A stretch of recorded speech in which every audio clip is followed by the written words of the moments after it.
कश्मीर मसले को लेकर कितनी गंभीर है सरकार?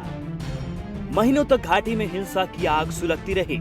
सालों बाद शांत हुई घाटी में अलगाववादी नेताओं ने अचानक आग लगा दी। घाटी में 100 से ज्यादा बेकसूरों की जान गई। राज्य से लेकर केंद्र की तमाम कोशिशें नाकाम होती दिखीं और आखिरकार सरकार को बातचीत की प्रक्रिया शुरू करनी पड़ी। बावजूद इसके राज्य से लेकर केंद्र का जो रवैया दिखा, उससे समाधान निकालने की गंभीरता पर ही सवाल उठ खड़े हुए हैं। वार्ताकार बहाल करने में 2 साल क्यों लग गए? केंद्र सरकार तो बार बार दोहराती रही है कि कश्मीर मसले का हल बातचीत से ही निकल सकता है। फिर 2008 से 2010 तक कोई वार्ताकार क्यों नहीं बहाल किया गया? क्या घाटी में अमन बहाली को देखकर सरकार सो गई? अब पटगांवकर के नेतृत्व में जो कमेटी बनी है, उससे पहले आखिरी वार्ताकार NN बोहरा थे, लेकिन बोहरा के राज्यपाल बन जाने के बाद कश्मीर में कोई वार्ताकार नहीं था।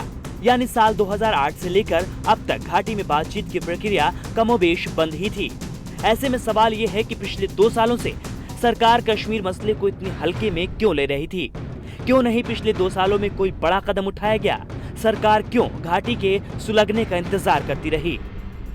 घाटी का माहौल हुआ खराब, राज्य सरकार भी जिम्मेदार। उमर अब्दुल्ला के सूबे की कमान संभालने के बाद उम्मीद थी कि घाटी में सियासत का रंग बदलेगा, लेकिन पिछले 2 सालों में उमर कई मोर्चों पर नाकाम रहे और इस नाकामी की वजह से अलगाववादी ताकतें सक्रिय हो गईं।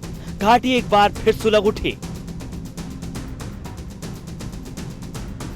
इतना ही नहीं, 11 जून के बाद जब घाटी की फिजा में जहर घुला, तब भी उमर मामले को संभालने में नाकामयाब रहे।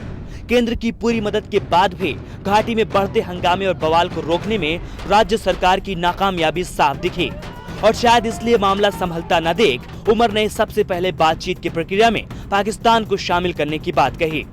इतना ही नहीं, उमर ने तो भारत के साथ कश्मीर के विलय पर भी सवाल उठाए।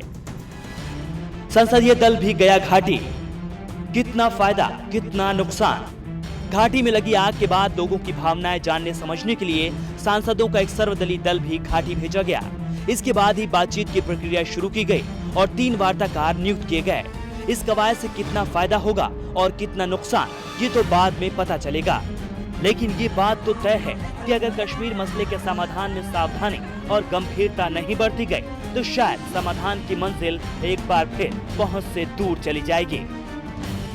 प्रखर प्रकाश मिश्रा के साथ चंदन दुबे, इंडिया न्यूज।